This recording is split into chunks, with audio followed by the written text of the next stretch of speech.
Was in Lokoja, Kogi State over the weekend. Peter will be in Ondo State. He will be in Chatham House in London.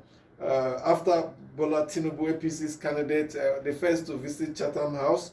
But we can tell you that the president is off to Mauritania, where he's to collect Peace Award. Yes, they want to honor him as a peace ambassador.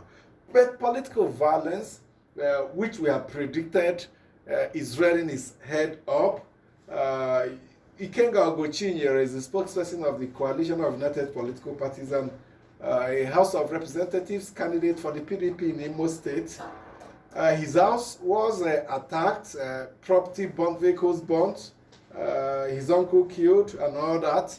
CUPP officials in Abuja are pointing their fingers at Imo State government official, one of them that publicly threatened the life of Ikenga Ogochinyere, but the governor Hope Uzodinma yesterday said the government is not involved in that attack. Ogochinyere should know those that attacked his house because based on intelligence report he has been holding meetings with those that are against holding of elections in the state. Let me welcome my colleagues.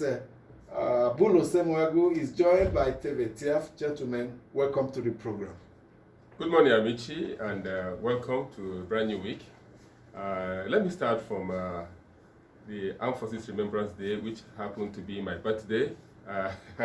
So each time you remember Armed Forces Remembrance Day, you know it's Abulo Sema's birthday, 15th of January, where we saw how the president in his last performance of laying the wreath on the tomb of the unknown soldier yesterday, together with his vice president and the top hierarchy of government. Laying that wreath, we want to also say that the government, successive government, have tried to ensure that those living that have retired from serving their country have been paid their pension as at when due. We can testify to that. My father is a retired military officer, and I know he received his pension as at when due as a military officer, and that is good enough. Looking at what the chief of the defense staff said, that the military has come, the democracy has come to stay, and there is no talk of coup, no mention of coup in the barracks or outside the barracks.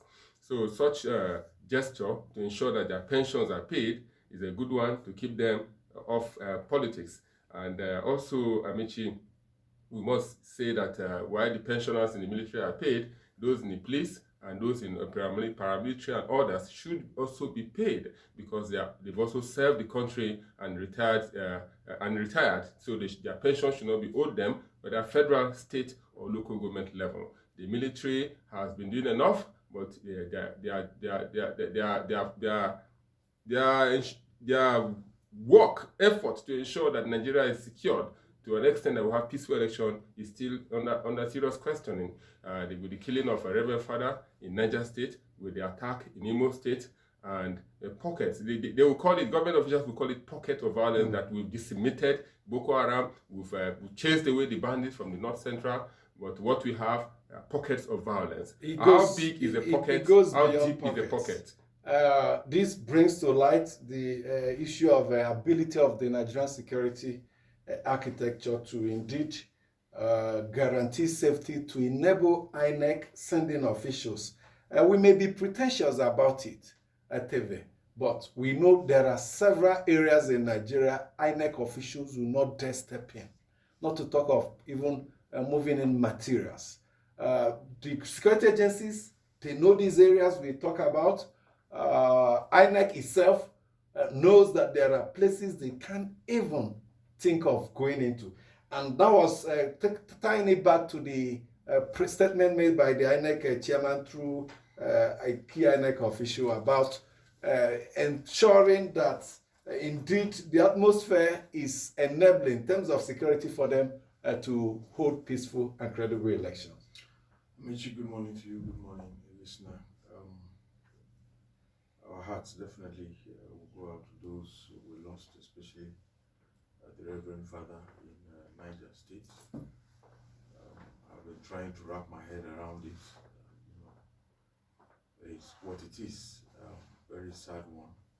I also know of persons who are trying to reach out to his family, the other person that was also injured in in the attack. And I mean, clearly, one thing we cannot run away from is the fact that the elections will definitely, from more indications, not hold in all parts of the country.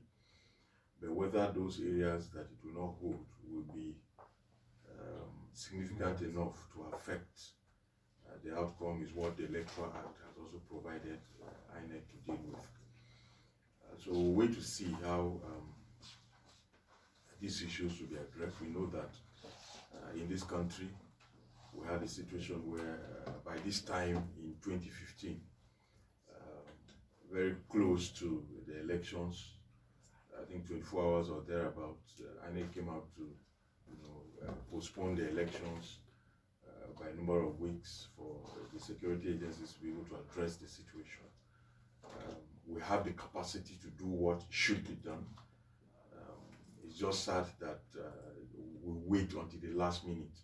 And then it also looks as if there are no elections, if the threats to elections, we cannot address, some of these issues moving forward. Something needs to be done. Once any life, not just that of a Reverend Father, any life is important, and that's why or any such incident, we say, look, whatever it is that can be done to get back those, for instance, that have been kidnapped or adopted, depending on which part of the country, are gotten back. Yesterday was the Armed Forces Remembrance Day. Abulu has highlighted that, and we just take it as just Armed Forces Remembrance. There's a ceremony around it, but there are several things involved. Don't forget, it's also the anniversary of the end of the Nigerian Civil War, and then we ask ourselves, have we actually addressed the issues that led to the Civil War that that ended on that day many years ago? It points out an issue of concern. A number of the presidential candidates, for instance, are talking about restructuring. We've heard this even in 2015 election, even in the 2019 election, the issue of restructuring, but it continues to be lip service. We hope that whoever will win in 2019 will address this issue head on moving forward, so that on that day, January 15th, it's not just the ceremony of laying the wreath. We've also have taken a very good care of part of our national history. Abulu, your father could possibly be one of the lucky ones receiving the pension as and when due. But then there are several issues deeply involved in that. Some of us also have family members, who are ex-servicemen, and all of that. And there are a number of issues. Agreed, yes, they signed up to it, their family signed up to it, that is the life they are going to live. But have we actually paid attention to them in the way and manner we should? A number of them are Mechi, by the time they leave service, they come out with terminal diseases, ailments that are very expensive to manage. Okay. How do we care for that? I know that Rivers State Governor recently has been talking of a trust fund. The accommodation, some of the post-service housing estate, the one we have in Karishi, the one we have in Kubo and some other parts, of the country. These are some of the things that we need to. If you meet 10 out of every ex-serviceman, maybe one is happy with the Nigerian. Not just like Abulu said, the military, but across the security agencies, the police will also tell you perhaps their plight is even more indeed should attract more sympathy. But I read a report over the weekend, the Nigerian security agencies, the military, saying it has plans to deploy to some states. It names Zamfara, Sokoto, Imo amongst states that they need to deploy. Then you ask yourself, understanding, mapping the security flashpoints across Nigeria, how many do we need to deploy? Do we have the capacity in terms of equipment, manpower, and the will of not just those deploying, but those to be deployed to really guarantee security? We believe that that issue of security and provision of enabling environment, the government appear not to have dealt with it, put a handle to it the way it should engender confidence on the part of the people. We saw how the military deployed in the Anambra governorship election. It was whole scale, But we know that because we have almost 1,000 square kilometers of Nigeria to deal with, you may not have the capacity to deploy the way we did in Amici, quickly on this issue. I saw leadership newspapers screaming, gunmen killed 37 police officers in 52 attacks in the southeast. And this is damning, Amici. And you hear people discussing, why should your president be going to receive peace award in Mauritania, Islamic Republic of Mauritania, when you have houses burnt in Imo State, you have a Reverend Father's house burnt and killed, and you have several incidences in Nigeria. Amici, the president morally should have even said, my heart goes to these persons, and I will not accept this award because my country is not yet, we've not reached that level where we say we have peace all around. Teve has said it, the issues that brought about the January 15 remembrance, have they been resolved? Have they been settled? We are going towards to an election now. And you know what happened in previous elections where elections were postponed, was postponed because of insecurity. And you are going to receive an honor when your country is not at peace. I'm not against anybody honoring my president. I want him to carry a lot of accolades while leaving office. Maybe but the morally, spur him on to do more in Nigeria. Who knows? Amici, one thing we cannot take away from President Buhari is the fact that, and it's not just him, anybody who occupies the presidency of Nigeria, you are duty bound to get involved in some of these issues in Chad, in Niger Republic, Guinea-Bissau, Mali, Burkina Faso, and all of that. And he's taking very strong and firm positions, on some of these things moving forward with ECOWAS, and all of that. So you can't take that away. He's not the only person. Former President Obasanjo, Jonathan, as long as you're a Nigerian president, you are duty bound, to do that. So it's nothing new per se, as it were. We've seen several countries, the Gambia and co, give him the highest honor, in their countries, and all of that. But we also, just like the basis is what Abul is questioning. The basis, the criteria. Yes, perhaps you're not aware of the criteria they are judged, but considering that the responsibility of government is to provide security, and we know the security situation in Nigeria, is that basis that Abul is questioning. Yeah, I agree with if you fail to provide security, on what basis are you going to collect this award? Your primary responsibility. If you look at the statement, they are talking about his involvement in stability and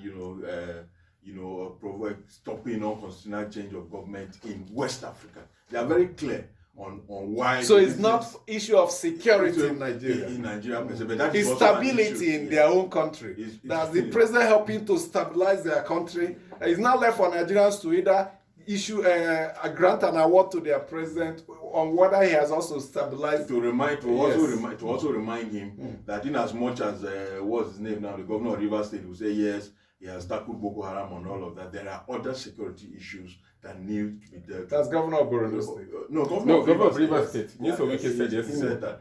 So we need to also remind him that there are several issues that need to be dealt with. Don't forget, he gave a December 31 deadline. What has happened, and all of that. He needs to hold people accountable. These are his last days, and whatever legacy he has or he thinks he's trying to build on can be wiped up in a minute, as it were. So these are the most critical times, hands should be, and his eyes should be on the ball. Well, I said earlier that security is the first responsibility, and I have said, for any government, both federal or state, that fails to provide security. I said it earlier, you can think of O-level results when you sit for WAEC. There are basic ones you must get. You must get credit in mathematics and English. If you fail mathematics and English and have 7 A's in other subjects, you will not get an admission in any serious public institution in Nigeria. And that is why, because it is the foundation. If you can't pass mathematics, you can't pass English, what are you going there to do in school? You're just going to waste time. So any administration that fails to provide security but tells it has provided that has failed woefully.